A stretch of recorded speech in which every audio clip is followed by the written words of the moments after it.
نا زندگی تھی، اپنے ہاتھوں سے ٹوپیاں بنتے تھے اور انہی کو بکواتے تھے اور اس کی آمدنی سے اپنا گزر بسر کرتے تھے۔ اس طرح کتابت بہت خوبصورت شاندار لکھنا جانتے تھے۔ دارالعلوم کی کتب خانے میں بھی ان کے ہاتھ کا لکھا ہوا قرآن موجود ہے آج تک۔ قرآن کریم کی کتابت کرتے تھے، تو کتابت کے ذریعے اور اس کے ذریعے سے وہ اپنا گزر بسر کرتے تھے، اپنا پیسہ حاصل کرتے تھے، اور اسی کے ساتھ قرآن کریم کا حفظ کرنا بھی شروع کر دیا۔ چنانچہ شاہجہاں کو یہ معلوم بھی نہیں کہ انہوں نے قرآن کا حفظ شروع کر دیا ہے اور اس عمر میں کیا حفظ کریں گے، لیکن کرتے رہے۔ چند سال کے اندر پورے قرآن کریم کے جب حافظ ہو گئے تو اس وقت انہوں نے اپنے والد کو یہ خوشخبری دی کہ ابا جان آپ کو مبارک ہو کہ آپ کا بیٹا بھی حافظ ہو گیا۔ تو اس عمر میں اور اتنی مشغولیت کے ساتھ اگر کوئی حفظ کرنا چاہے، بشرطے کہ شوق ہو، طلب ہو، تڑب ہو، تو اللہ تعالیٰ اس کو بھی حافظ بنا دیتے ہیں اس عمر کے اندر بھی۔ یہ قرآن کریم کا موضوع ہے، لیکن عام طور پر جو حفظ کی عمر ہوتی ہے وہ بچپن کی ہوتی ہے، اور بچپن کا یاد کیا وہ بھی آسانی سے حفظ ہو جاتا ہے، اور وہ ایسا ہوتا ہے جیسے کہ النقش کالحجر، جیسے کہ پتھر پر لکھ دیا جائے، وہ بالکل محفوظ اور پختہ ہو جاتا ہے۔ تو اللہ تعالیٰ نے قرآن کریم کی حفاظت کا وعدہ کیا، اور قیامت تک یہ قرآن باقی رہے گا۔ اس کے زبر میں، زیر میں، اس کے پیش میں، اس کے حرکت میں، اس کے حرف میں کوئی تبدیلی آپ نے نہیں ہو سکتی۔ اللہ تعالیٰ نے خود فرما دیا لا يأتيه الباطل من بين يديه ولا من خلفه تنزيل من حكيم حميد۔ باطل نہ اس کے آگے سے آ سکتا ہے، نہ اس کے پیچھے سے آ سکتا ہے، اس لیے کہ نازل کیا وہ اللہ کا ہے جو بڑی حکمتوں والا ہے اور بڑا قابل تعریف ہے۔ ایک ایک زبر اور زیر کو اسی طریقے سے محفوظ رکھا گیا ہے۔ جس طرح قرآن کریم نازل ہوا تھا، اسی طریقے سے آج بھی وہ اسی طرح محفوظ ہے اور قیامت کی صبح تک محفوظ رہے گا۔ جو قرآن کو مٹائیں گے وہ خود مٹ جائیں گے، لیکن قرآن نہیں مٹے گا، اور مٹانے کی بڑی کوششیں کی گئی۔ جب اس ملک کے اندر انگریزوں کا غلبہ تھا تو انہوں نے اس بات کا اندازہ لگایا کہ اسلام کو اور مسلمانوں کو مٹانے کی کیا صورت ہے۔ تو بہت غور فکر کرنے کے بعد انہوں نے کہا کہ اسلام اس وقت تک نہیں مٹ سکتا جب تک کہ قرآن ان کے اندر موجود ہے اور علماء موجود ہیں۔ جب تک علماء ہیں اور قرآن ہے اس وقت تک اسلام نہیں مٹ سکتا۔ اگر اسلام کو مٹانا چاہیں تو اس کے لیے پہلے ان دونوں کاموں کو کرنا پڑے گا، اس کے بعد یہ ممکن ہے۔ چنانچہ انگریزوں کی اس بہت سوچی سمجھی تدبیر اور سازش کے تحت قرآن کریم کو جمع کیا جانے لگا کہ قرآن کے نسخوں کو مٹائیں، جلائیں، تاکہ قرآن مسلمانوں کے ہاتھوں سے نکل جائے، اور اس کو جمع کیا جانے لگا، کسی بھی طرح ان کو سب کو حاصل کر لیا جائے اور ان کو سب کو آگ لگا کے ختم کر دیا اور علماء کو قتل کر دیا جائے۔ چنانچہ ان کے زمانے کے اندر بہت علماء قتل کیے گئے اور بہت کئی لاکھ نسخے قرآن کریم کے جمع کر لیے گئے، اور جگہ جگہ قرآن کریم کے نسخوں کو وہ جمع کرتے تھے اور وہاں سے حاصل کرتے تھے اور اس کو آگ لگا دیتے، جب ختم کر دیتے تھے۔ لیکن جب ایک جگہ وہ پہنچے تو ان سے پوچھا گیا کیا مقصد ہے تمہارا، آخر کیا چاہتے ہو تم اس قرآن کریم کے نسخوں کو حاصل کرنے سے؟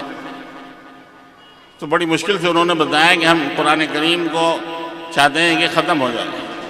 تو کہا کہ تم یہ سمجھتے ہو کہ قرآن جو لکھا ہوا ہے صرف قرآن اسی کتاب میں محفوظ ہے؟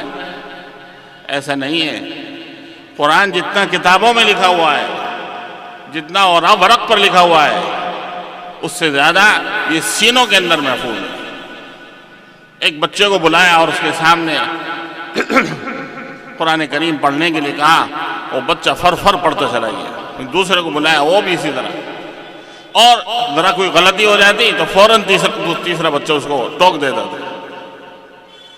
بل هو آیات فی صدور الذین اوتوا العلم، یہ آیتیں قرآن کریم تو اللہ تعالیٰ نے سینوں کے اندر اتار دیا. سینوں سے کوئی نہیں مٹا سکتا. کاغذ کو جلایا جا سکتا ہے لیکن سینے کے اندر سے نہیں مٹایا جا سکتا. سینوں کے اندر محفوظ کر دینا، سینوں کے اتار دینا، یہ اللہ رب ذوالجلال والاکرام کا کام ہے کہ جس نے خود حفاظت کا وعدہ کیا ہے وہ خود حفاظت کے نقشے پیدا کر دیتا ہے. کی ضرورت نہیں ہوتی بلکہ وہ معمولی سے معمولی صورتوں سے اللہ تعالیٰ حفاظت کر دیتا ہے. جو ہے چاہتا ہے محمد پر ایمان لے آتا ہے تو اس لیے انہوں نے یہ چاہا کہ ان کا جو ہے بالکل ہی صفایا کر دیا جائے. انہوں نے جب اسکیم بنائی تو اللہ تعالیٰ نے حکم دیا کہ آپ یہاں سے نکل جائیں. آپ کے پاس امانتیں تھیں، حالانکہ اس سب کے باوجود مشرکین مکہ کو یہ اعتراف تھا کہ امانت دار ہیں.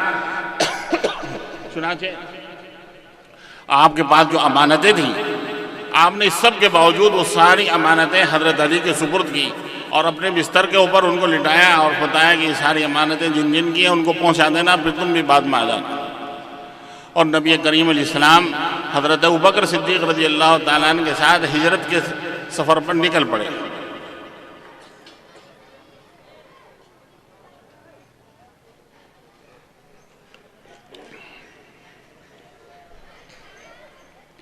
اور بالکل مکے کے قریب وہیں پہاڑ پر ایک غار ہے، غار ثور. ابوبکر صدیق رضی اللہ تعالیٰ عنہ اور آپ اس کے اندر 3 دن ٹھہرے رہے اور وہ لوگ آپ کی تلاش میں ادھر ادھر پھرتے پھرتے بالکل آپ کے قریب پہنچ گئے. لیکن اللہ جسے اللہ رکھے اسے کون چکھے، جس کی اللہ حفاظت فرمائے اسے کوئی اس کا بال بیگا نہیں کر سکتا. وہ لوگ بالکل آپ کے پاس غار کے قریب پہنچ گئے اور ابوبکر صدیق رضی اللہ تعالیٰ عنہ گھبرا رہے تھے کہ اللہ کے رسول کو کہیں یہ لوگ پکڑ نہ لیں. نبی کریم علیہ السلام سے جب انہوں نے کہا کہ اللہ کے رسول یہ تو بالکل قریب آ گئے تو آپ نے فرمایا اِذْ يَقُولُ لِصَاحِبِهِ لَا تَحْزَنْ إِنَّ اللَّهَ مَعَنَا.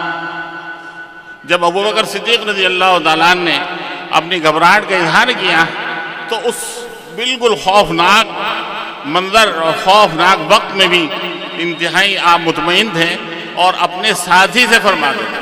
قرآن کریم نے ابوبکر صدیق رضی اللہ تعالیٰ عنہ کے لیے لفظ استعمال کیا صاحب، آپ کے ساتھی، آپ کے یار غار.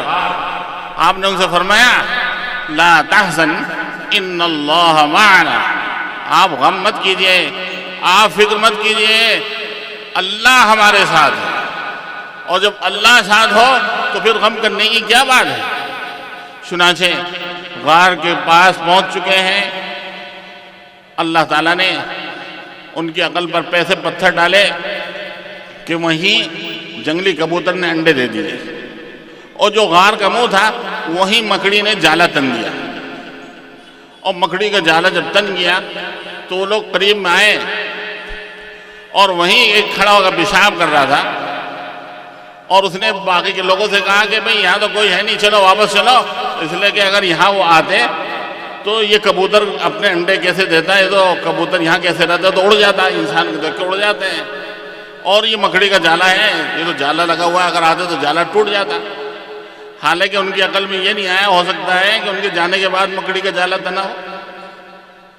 اللہ تعالیٰ جب عقل مار دے تو پھر عقل کام نہیں کرتی.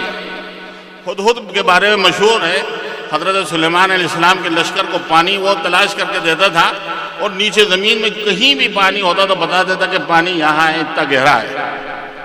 لیکن جب اس کا شکار کرنا ہوتا ہے تو دانے کے ڈالتے ہیں اور جال ڈالتے ہیں اور وہ پھنس جاتا ہے. اسے جال نظر نہیں آتا جو زمین کے اوپر ہوتا ہے اور زمین کے نیچے کا پانی نظر آ جاتا ہے. اس سے پوچھا گیا کہ اتنا تم نیچے گہرا زمین کا پانی تو دیکھ لیتے ہو اور دانوں کے اوپر جو جال پڑا ہوا ہوتا ہے وہ تمہیں نظر نہیں آتا. تو اس نے کہا لا یغنی حذر من قدر، کہا چوکنا پن، عقل اور ہوشیاری تقدیر کے سامنے کام نہیں کرتی. جب تقدیر اور اللہ کا فیصلہ آتا ہے تو ساری عقل رکھی رہ جاتی ہے. تو بہرحال اللہ نے مکڑی کے جالے سے اور کبوتر کے اس گھونسلے سے رسول اللہ کی حفاظت کی۔ حالانکہ مکڑی کا جالا کتنا کمزور ہوتا ہے، خود قرآن کہتا ہے ان اوہن البیوت لبیت العنکبوت، بے شک سب سے کچا اور سب سے بودا گھر جو ہوتا ہے وہ مکڑی کا جالا ہوتا ہے، ایک جھاڑو کے اندر سارا صاف ہو جاتا ہے۔ لیکن اللہ تعالیٰ جب حفاظت کرنے پر آتے ہیں تو معمولی چیز سے بڑی حفاظت کا کام انجام دیتے ہیں۔ تو اس لیے اللہ تعالیٰ نے چونکہ قرآن کریم کی حفاظت کا وعدہ کیا ہے، قیامت تک قرآن محفوظ رہے گا انشاءاللہ، کوئی قرآن کو مٹا نہیں سکتا۔ اگر ہم چاہیں کہ ہم اللہ کی حفاظت میں آئیں تو ضروری ہے کہ ہم بھی قرآن کریم کی حفاظت میں شامل ہو جائیں۔ اگر ہم بھی قرآن کی حفاظت میں، قرآن کے پڑھنے پڑھانے میں اور پڑھنے پڑھانے والوں کے تعاون میں لگ گئے تو اللہ تعالیٰ کی ہم حفاظت میں آ جائیں گے۔ وہ صحابہ کرام کے ساتھ جو قرآن مدد تھی وہ اسی وجہ سے تھی کہ وہ قرآن کریم پر عمل کرتے تھے۔ صحابہ کے بعد جو مددیں ہوئیں اللہ کی وہ اسی وجہ سے ہوئی کہ وہ دین کے اوپر تھے۔ آج اگر ہمارے ساتھ اللہ کی مدد نہیں ہے تو اسی وجہ سے کہ قرآن سے اور دین سے ہمارا تعلق کمزور ہے۔ اور صحیح بات یہ ہے کہ اگر مسلمان پریشان ہیں تو وہ اسی وجہ سے کہ صحیح معنی میں مسلمان نہیں۔ اگر مسلمان ہو جائے تو اللہ کی طرف سے اس کے لیے بلندی کا وعدہ، سرفرازی کا وعدہ ہے۔ قرآن کریم کے اندر صاف ہے وَأَنْتُمُ الْأَعْلَوْنَ إِن كُنتُم مُؤْمِنِينَ۔ بہرحال ہمیں ضرورت ہے اس بات کی کہ ہم اپنے دین کی طرف متوجہ ہوں، قرآن کریم کی طرف متوجہ ہوں، اللہ کے حکموں کو اپنی زندگی کے اندر لائیں، رسول اللہ صلی اللہ علیہ وسلم کے طریقوں کو لائیں، اپنی شادی، اپنی بیاہ، اپنے غم، اپنے مرنا، اپنا جینا، سارا ہم اللہ کے حکموں کے مطابق اور قرآن کے حکموں کے مطابق، رسول اللہ کے طریقے مطابق کریں تو اللہ کی مدد جیسے اس زمانے میں آتی تھی اللہ کی مدد آج بھی اسی طرح ہے۔ اللہ کے خزانے میں کوئی کمی نہیں ہے، جیسے پہلے اللہ کے خزانے بے شمار تھے آج بھی اللہ کے خزانے اسی طرح بے شمار ہیں۔ ضرورت ہے صرف اس بات کی کہ ہم اللہ کی طرف متوجہ ہوں۔ اگر ہم اللہ کی طرف متوجہ ہو گئے، دین کی طرف متوجہ ہو گئے تو اللہ کی مدد اور اللہ کی نصرت چند قدموں کے اوپر ہمارے سامنے حاضر ہو جائے گی۔